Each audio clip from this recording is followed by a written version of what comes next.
Congress party ఎన్నికలకు ముందు ప్రకటించిన 6 గ్యారెంటీలకు సంబంధించి ఈరోజు ముఖ్యమంత్రి రేవంత్ రెడ్డి ఆధ్వర్యంలో అభయహస్తం పేరుతో దీనికి సంబంధించి 6 గ్యారెంటీలకు సంబంధించి ఒక ఫామ్ని అయితే రిలీజ్ చేశారు. ఒకసారి ఫామ్ని చూస్తే కనుక తెలంగాణ రాష్ట్ర ప్రభుత్వం అభయహస్తం కింద ప్రజాపాలన ఒకవైపు ముఖ్యమంత్రి రేవంత్ రెడ్డిది, మరోవైపు ఉప ముఖ్యమంత్రి బట్టి విక్రమార్క గారి ఫోటోలతో కూడినటువంటి ప్రభుత్వ ఫామ్. అంటే ఏ గవర్నమెంట్ ఉంటే ఆ గవర్నమెంట్కి సంబంధించి ముఖ్యమంత్రి ఫోటో ఉంటుంది. సో ఇందులో ముఖ్యమంత్రి ఫోటోతో పాటు ఉప ముఖ్యమంత్రి ఫోటో కూడా ఉంది. సో ప్రజాపాలన ఫాము కింద కుటుంబ వివరాల్లో ముఖ్యంగా 6 గ్యారెంటీలని కుటుంబ వివరాలు తర్వాత నెక్స్ట్ ఫామ్లో అంటే ఫామ్ కింద వాళ్ళు ఇవ్వడం జరిగింది. దరఖాస్తుదారుల వివరాలు, దరఖాస్తులు అంటే ఇంటి యజమాని పేరు, ఇక స్త్రీ పురుషులు కింద కులము, పుట్టిన తేదీ, Aadhaar number, ration card, mobile number, తర్వాత వాళ్ళు చేసే వృత్తి, తర్వాత కుటుంబ సభ్యుల వివరాలతో ఫస్ట్ ఫామ్లో పొందుపరిచారు. ఇక ఆ తర్వాత కింద చిరునామా తర్వాత పథకాలు స్టార్ట్ అయ్యాయి. ముఖ్యంగా మహాలక్ష్మి పథకంలో భాగంగా ఆల్రెడీ ఉచిత బస్సు సర్వీస్ అయితే ఆ మహిళలకు స్టార్ట్ అయిపోయింది. సో మహాలక్ష్మి పథకంలో ప్రతి నెల అంటే మిగిలినవి 2,500 రూపాయలు, అలాగే 500 రూపాయలకు గ్యాస్ సిలిండర్ సంబంధించి ప్రతి నెల 2,500 ఆర్థిక సహాయం, ఆ తర్వాత ప్రతి నెల 500 రూపాయలకే గ్యాస్ సిలిండర్. ఒకటి గ్యాస్ కనెక్షన్ నెంబర్ 1, ఆ తర్వాత సరఫరా చేస్తున్న కంపెనీ పేరు కూడా కింద మెన్షన్ చేయాల్సి ఉంటుంది. అలాగే సంవత్సరానికి వినియోగిస్తున్న గ్యాస్ సిలిండర్ల సంఖ్య, అంటే మీరు సంవత్సరానికి ఎన్ని గ్యాస్ సిలిండర్లు మీరు వినియోగిస్తున్నారో అవన్నీ కూడా మనం ఫామ్లో ఫిలప్ చేయాల్సి ఉంటుంది. ఇక ఆ తర్వాత రైతు భరోసా పథకం అప్లికేషన్ కూడా ఉంది. దానికి సంబంధించి ఫిల్ చేయాలి. రైతులకు ప్రతి ఏటా ఎకరానికి 15,000 రూపాయలు ప్రభుత్వం అందిస్తుంది, కాంగ్రెస్ ప్రభుత్వం. ఇక రైతువా, కౌలు రైతువా, పట్టాదారు పాసు పుస్తకం నెంబర్లు కింద మనం రాయాల్సి ఉంటుంది. ఇంకా సాగు చేస్తున్న భూమి వివరాలు, అంటే మనం ఏం సాగు చేస్తున్నాము అది సర్వే నెంబర్, విస్తీర్ణం అంతా కూడా మనం అక్కడ పొందుపరచాలి. ఇక వ్యవసాయ కూలీలకు ఏటా 12,000 రూపాయలు, వ్యవసాయం చేసే కూలీలకు 12,000 రూపాయలు ప్రభుత్వం అందిస్తుంది. ఇక దానికి సంబంధించి ఉపాధి హామీ కార్డు నెంబర్ కూడా ఉండాలి. ఆ కార్డు నెంబర్ అక్కడ మనం రాయాల్సి ఉంటుంది. ఇక ఆ తర్వాత ఇందిరమ్మ ఇళ్ళ పథకం, ఇల్లు లేని అర్హులైన కుటుంబానికి గతంలో చూస్తే బీఆర్ఎస్ గవర్నమెంట్ ఉన్నప్పుడు 2016లో అప్లై చేసుకున్న వాళ్ళందరికీ కూడా మొన్న 2023 అంటే ఎన్నికలకు ముందుకు ఇచ్చారు. అంటే చాలామందికి 80% ఇల్లున్న వాళ్ళకే ఇల్లు ఇవ్వడం జరిగింది. అంటే కొంతమంది మాట్లాడితే అది ఎన్నికలప్పుడు ఇల్లున్న వాళ్ళకే ఇల్లు ఇచ్చినారు, అంటే ఇల్లున్న వాళ్ళకి ఓటర్ ఐడి కూడా ఉంటుంది.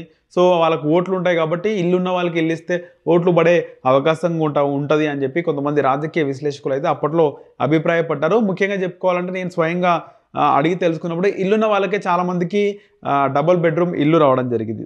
కానీ ఇక్కడ ఇందిరమ్మ ఇళ్ళ పథకం, ఈ పథకం ఒకసారి చూద్దాము.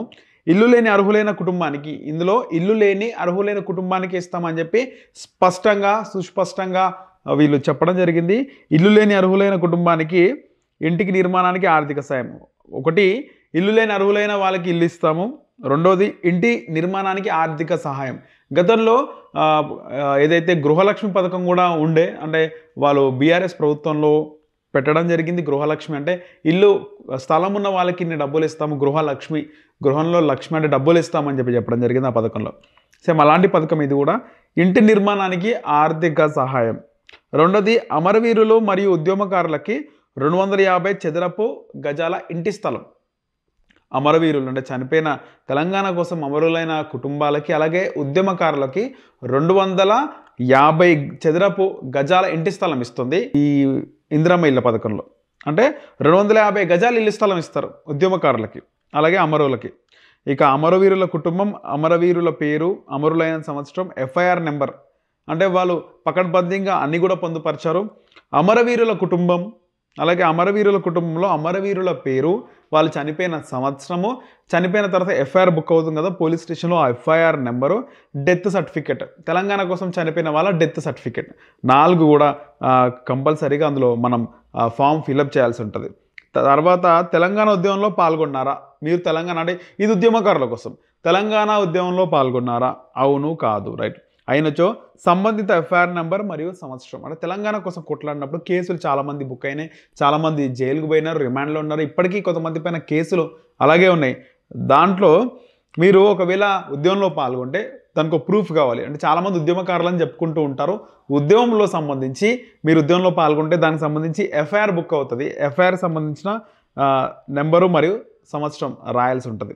ఇక తర్వాత ఒకవేళ జైలుకు వెళ్ళినచో వాటి వివరాలు, మీరు కనుక జైలుకు వెళ్తే వాటి వివరాలు తెలియజేయాలని చెప్పేసి దీనికి సంబంధించి చెప్పడం జరిగింది.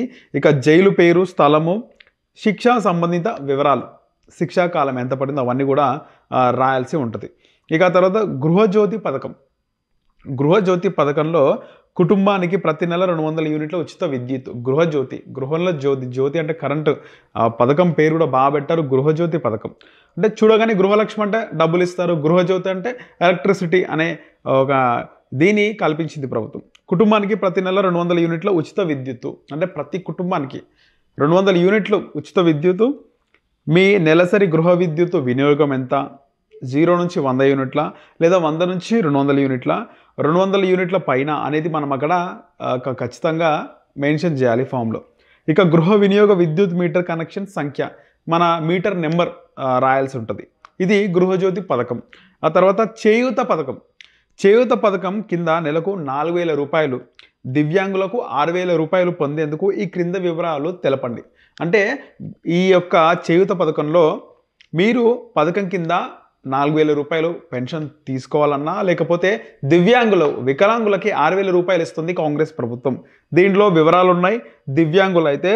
దివ్యాంగులకు సంబంధించి సర్టిఫికెట్ ఉంటుంది ఒకటి, వికలాంగుడు హ్యాండిక్యాప్డ్ సర్టిఫికెట్ ఉంటుంది, దాని నెంబర్ రాయాల్సి ఉంటుంది. ఇక రెండోది, మీరు వృద్ధుల, గీత కార్మికుల, డయాలసిస్ బాధితుల, బీడీ కార్మికుల జీవన భృతి, అలాగే ఒంటరి మహిళ జీవన భృతి, వితంతువుల, చేనేత కార్మికుల, ఎయిడ్స్ వ్యాధిగ్రస్తుల, పైలేరియా బాధితుల, బీడీ టేకేదారు జీవన భృతి, ఇవన్నీ కూడా పొందుపరిచారు. అంటే దాదాపు 10 మెన్షన్ చేయడం జరిగింది.